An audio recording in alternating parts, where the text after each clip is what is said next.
Hello and welcome. I am so excited to be with you today because I'm sharing a recipe that is, hands down, one of my all-time favorites.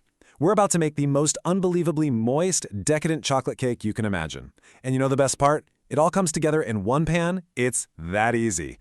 This isn't just a cake, oh no. It's like the perfect love child of a fudgy, gooey brownie and a rich, tender chocolate cake. So, let's get into it. Just close your eyes for a second and picture that. That is exactly what we're making today. It's a dessert that's so satisfying, so incredibly rich, it really does feel like a warm hug from the inside out. This is the cake that will answer every single one of your chocolate cravings. All right, let's get down to business. You know, any great bake starts with a great plan. And for us, that means getting our prep work done perfectly before a single ingredient gets mixed. This is really the first secret to getting that professional, bakery-quality result at home every single time. It's simple, but trust me, it's non-negotiable. So, before we even think about cracking an egg or measuring flour, there are two little things we've got to do. Getting these right is what sets the stage for a cake that rises beautifully and bakes perfectly evenly. It's all about setting ourselves up for success. First things first, go ahead and get your oven preheating to 180 degrees Celsius. Now, grab a 20 by 30 centimeter pan. And listen up, because here's a huge pro tip. You're going to grease only the bottom of the pan. Why? Well, if you grease the sides, the batter can't grip onto them as it rises, and it'll slump down in the middle as it cools. We want a nice tall cake, and this little trick is the key. Okay, here are the building blocks of our amazing cake. Now, look at this list. The single most important thing here? Make sure your eggs and your milk are at room temperature. Cold ingredients just don't play nice with the fats in the batter. But when they're at room temp, they emulsify like a dream, and you get this incredibly smooth, uniform batter. It's a tiny detail that makes all the difference. And now, for the fun part. This is where the real magic happens, where we take these simple ingredients and turn them into something spectacular. Just follow along closely, and I promise you're going to have a perfect batter. So in your mixing bowl, go ahead and combine your 3 room temperature eggs with 1 cup of sugar. Now you're going to beat them on high speed for our full 4 to 5 minutes.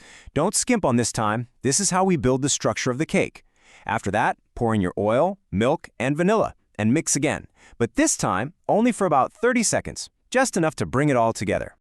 And this right here, this is what you're looking for. See how it's doubled in size? It's gotten pale, it's light, it's beautifully creamy. Whipping all that air in is what gives our cake that incredible, tender crumb. This is your first major checkpoint for success. Okay, time to bring it home. Go ahead and sift your flour, cocoa, starch, and baking powder right on top of that beautiful wet mixture. Sifting is your insurance against lumps. Then, turn your mixer to the absolute slowest speed it has. And the very second you can't see any more streaks of flour, stop. I mean it, stop. This is probably the #1 rule of cake baking. If you overmix the flour, you develop gluten and you end up with a tough, chewy cake. We want tender. So I always do a final fold with a spatula, scraping from the bottom up, just to be sure there are no little flour pockets hiding down there. Now pour that gorgeous, silky batter into your prepared pan. Give the pan 2 firm taps on the counter. That'll get rid of any big air bubbles. And for that perfectly flat, professional-looking top, I just take a little wooden skewer and gently zigzag it across the surface. Simple tricks for a perfect result. All right, our cake is ready for the oven. But are we just going to stand around while it bakes? Of course not. We're going to use that time to whip up the first of 2 amazing chocolate sauces. This one is a warm soaking sauce that's going to make our cake unbelievably moist. Okay, into that preheated oven it goes. Pop it on the middle rack, 180 degrees, for about 25 to 30 minutes. You'll know it's done when a toothpick comes out clean.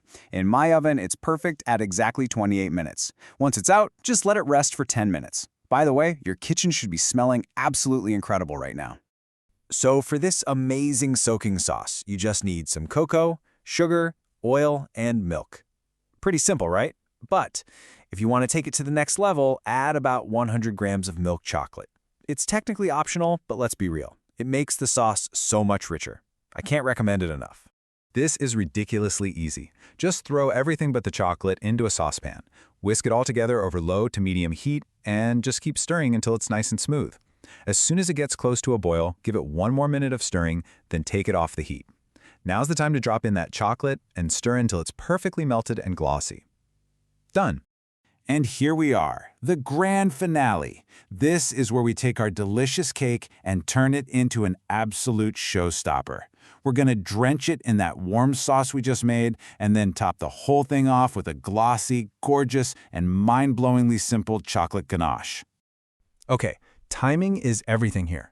Your cake is still warm from its 10-minute rest, and your sauce is hot off the stove. Go ahead and slice the cake right there in the pan. I like to do 12 nice, big squares. Then, slowly pour that hot, delicious sauce all over the top.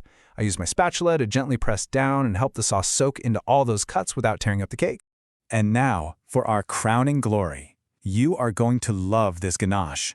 It's just 3 ingredients, that's it. No heavy cream, nothing fancy. It's my secret weapon because it's so incredibly easy and economical, but it gives you that super luxurious, creamy finish that everyone loves.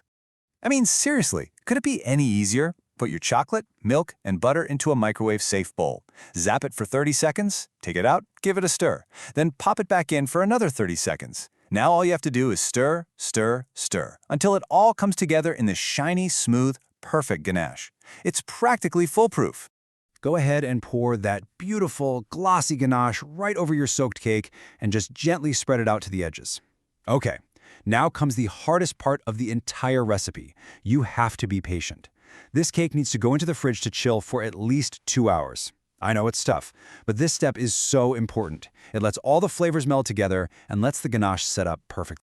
The wait is finally over. It's been chilled, the ganache is firm, and it is time to enjoy what you've created. And let me tell you, what you have sitting in front of you is nothing short of spectacular.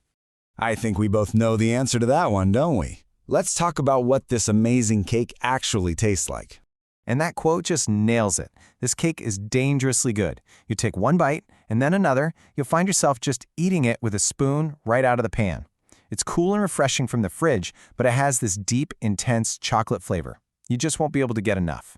And before I let you go, I have one last little secret for you. As amazing as this cake is today, it's even better tomorrow. I don't know how, but something magical happens overnight in the fridge. The flavors just deepen and get even richer. That is, if you have any left. I really hope you make this. Enjoy every single bite.